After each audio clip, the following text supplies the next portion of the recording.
चलिए दोस्तों, आज की क्लास शुरू करने से पहले जान लेते हैं कि हमने लास्ट क्लास में क्या किया था।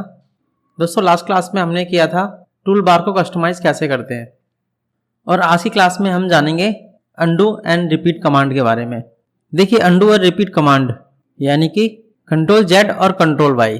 पहले जान लेते हैं कि अंडू और रिपीट होता क्या है।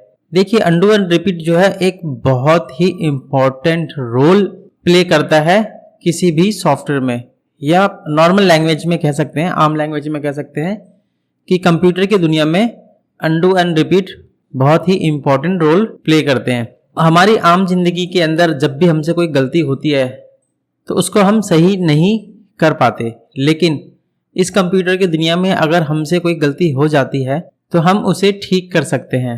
चलिए मैं आपको बताता हूँ कैसे। देखिए, पहले जानते हैं अंडू के बारे में। इसका शॉर्टकट की कंट्रोल जेड है और ये यहाँ एडिट में जाके भी हमें मिल सकता है। सपोज मैंने एक लाइन ड्रॉ करी, मैंने फिर दूसरी एक लाइन ड्रॉ करी, और मैंने तीसरी एक लाइन ड्रॉ करी, फिर मैंने एक शेप ड्रॉ किया, फिर मैंने एक रेक्टेंगल ड्रॉ किया। सपोज करिए कि गलती से मैं इसको डिलीट कर देता हूँ, जो डिलीट नहीं करना था। अब ऐसे में मेरे पास एक ऑप्शन है कि मैं उस गलती को ठीक कर सकूँ।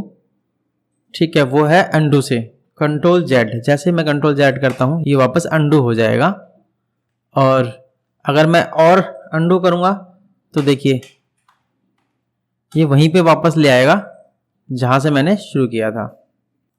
अगर मैं रिपीट करता हूँ, जिसका शॉर्टकट की है कंट्रोल वाई, जो हमें यहाँ से भी मिल जाएगा, तो ये देखिए जो चला गया था वो वापस आ रहा है।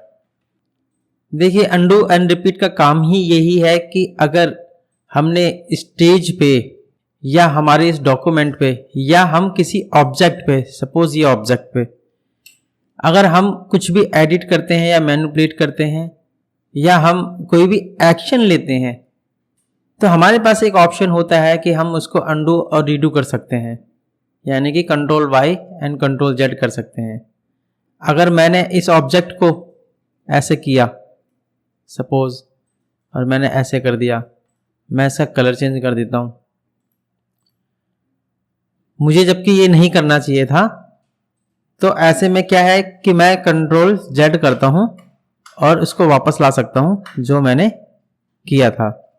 और कंट्रोल वाई करके हम, अगर मुझे वो चाहिए था, मुझे ऐसा लगता है कि शायद वो सही था, तो मैं कंट्रोल वाई करके उसको ठीक कर सकता हूं। मैं कुछ भी कर सकता हूं। अगर मैं यहाँ पे कोई नई लेयर ऐड करता हूँ, जैसे एक मैं ये ऐड कर देता हूँ, ठीक है, अगर मैं इसको डिलीट कर देता हूँ, और इवन यहाँ तक मैं अगर इस लेयर को भी डिलीट कर देता हूँ, तो मुझे ऐसा लगता है कि जैसे कि सब कुछ गलत हो गया, ये नहीं होना चाहिए था। अब मुझे फिर से दोबारा मेहनत करनी पड़ेगी वो सब लिखने के लिए, लेकिन ऐसा नहीं है। मैं कंट्रोल जेड करूँगा और ये सब वापस आ जाएगा। चलिए आगे बढ़ते हैं। देखिए, एडिट प्रेफरेंसेस में जाके भी हम अंडू लेवल जो है कम या ज़्यादा कर सकते हैं। ठीक है, इसका शॉर्टकट की कंट्रोल यू है। हम इसको एडिट में जाके प्रेफरेंसेस और एडिट प्रेफरेंसेस से भी ओपन कर सकते हैं। ये देखिए, प्रेफरेंसेस में हमें जो जर्नल है, जर्नल के अंदर ये अंडू लेवल दे रखा है, डॉक्यूमेंट अंडू लेवल। यहाँ पे 100 है। वैसे तो हम इसको 100 ही रहने देंगे, लेकिन अगर हमें कम या ज़्यादा करना है तो हम यहाँ से कर सकते हैं। ये मैक्सिमम 300 लेता है, लेकिन हम इसको 100 कर देंगे, क्योंकि ज़्यादा करने पे ये सिस्टम की रैम ज़्यादा यूज़ करेगा, और 100 काफ़ी है। इसी के नीचे देखिए, मैं आपको बताऊंगा कि ऑटो रिकवरी का एक ऑप्शन है। मैंने आपको पहले भी बताया था एक बार कि ऑटो रिकवरी क्या करता है कि जब हम किसी भी फाइल को सेव नहीं कर पाते किसी भी रीजन से, तो वहाँ पे एनिमेट अपने आप ही एक ऑटो रिकवरी फाइल सेव कर देता है कि अगर बाई चांस कुछ गड़बड़ हो जाता है, हम सेव नहीं कर पाते हैं, तो हमारे जो फाइल में जो भी हमने काम किया है उस पर हमें दोबारा मेहनत ना करनी पड़े या नुकसान ना उठाना पड़े, तो उसके लिए वो ऑटो रिकवरी फाइल जनरेट कर देता है। अब यहाँ पे ये बता रहा है कि ऑटो रिकवरी जो है हर 5 मिनट में अपडेट होती रहे। अगर मैं इसको 10 मिनट कर दूंगा तो ये 10 मिनट में अपडेट होगा, और अगर मैं इसको 1 मिनट करूंगा ये 1 मिनट में अपडेट करता रहेगा। तो ऑटो रिकवरी को हम चेंज कर देते हैं। मैंने अपने हिसाब से यहाँ 10 मिनट डाल लिया है, आप अपने हिसाब से इसको चेंज कर सकते हैं। ओके करेंगे और ये सेव हो जाएगा। चलिए अब आगे बढ़ते हैं। देखिए यूजिंग द हिस्ट्री पैनल, ये क्या होता है? ये एक पैनल है जो हमें यहाँ विंडो में जाके हिस्ट्री यहाँ भी मिल जाएगा। इसका शॉर्टकट की है कंट्रोल प्लस F10। जैसे ही कंट्रोल प्लस F10 करते हैं हम तो ये विंडो ओपन हो जाएगा। ये देखिए, मैं आपको दिखा दूं कि जितना भी हमने किया है शुरू से लेके अब तक, ये सारा जो है इसके अंदर दिखा रहा है। ये देखिए, ये देखिए हमने ओवल ड्रॉ किया था। अगर मैं इस पर क्लिक करता हूं, मैं इसको सिलेक्ट करता हूं और रिप्ले करता हूं, ये देखिए ये यहाँ पे आ गया है। ऐसे ही ये सारे एक्शन यहाँ पर हैं। रेक्टेंगल, ठीक है, मैं रिप्ले करूँगा, ये रेक्टेंगल आ गया। लाइन रिप्ले करूँगा तो लाइन आ जाएगा।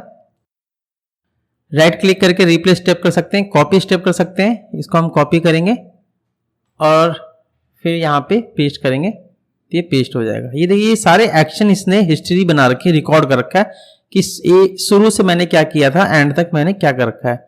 आपको मैं दिखाता हूँ। देखिए अभी ये लाइन है, ये ऊपर से हम ऐसे कर सकते हैं। यहाँ देखिए, आप देख रहे हैं ये सारे एक एक करके सिलेक्ट हो रहे हैं। ये देखिए, ये वापस पीछे चलते हैं नीचे, ये देखिए सारे एक्शन इसमें रिकॉर्ड है।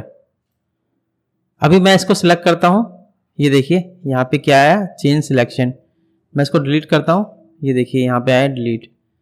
फिर इसको सिलेक्ट कर रहा हूँ और इसको करता हूँ डिलीट। ये देखिए सारे एक्शन सारी रिकॉर्ड कर रहा है ये। चलिए अब आगे जानते हैं। रिप्ले कर सकते हैं, कॉपी स्टेप कर सकते हैं, सेव एज अ कमांड कर सकते हैं, व्यू और क्लियर हिस्ट्री कर सकते हैं। देखिए पहले क्या करते हैं, सपोज मैं इन सबको डिलीट मार देता हूँ, हटा देता हूँ। हम क्या करते हैं, यहाँ एक ऑप्शन है copy selected step and clipboard, वो मैं आपको बता चुका हूँ कि मैंने इसे ये कॉपी कर लिया यहाँ से रेक्टेंगल, और यहाँ पे कंट्रोल V से पेस्ट कर रहा हूँ तो ये एक्शन जो है यहाँ पे रिप्ले हो जाएगा। चलिए मैं अब आपको बताता हूँ कि हम कैसे किसी भी स्टेप को हम सेव एज अ कमांड कैसे करते हैं। सपोज मैं यहाँ पे लाइन टूल से एक बॉर्डर बना लेता हूँ कि मुझे ये बार बार ना बनाना पड़े। मैं इसको बनाता हूँ बॉर्डर, मैं इसको करता हूँ कॉपी,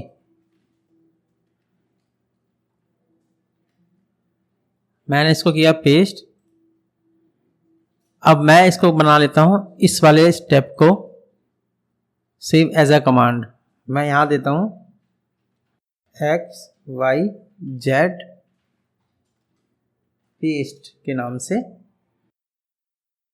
ओके कर देता हूँ।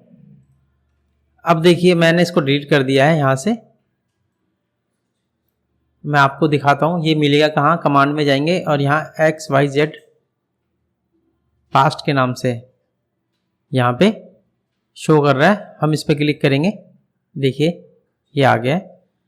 मैं कहीं पे भी किसी भी फाइल में कहीं भी जाके इसको जैसे ही मैं करूँगा इसको, ये मेरा ऑटोमेटिक यहाँ पे बन जाएगा कि मुझे बार बार मेहनत ना करनी पड़े। देखिए, देखा आपने। और अगर मुझे किसी भी कमांड को डिलीट करना है तो हम मैनेज सेव्ड कमांड में जाएंगे और मैंने जो भी बनाया था या आपने जो भी बनाया है हम उसको सिलेक्ट करेंगे। इसको रीनेम भी कर सकते हैं और डिलीट भी कर सकते हैं। जैसे इसको मैं डिलीट कर देता हूँ और इसको मैं रीनेम कर देता हूँ क्योंकि यहाँ मुझसे स्पेलिंग मिस्टेक हो गई थी।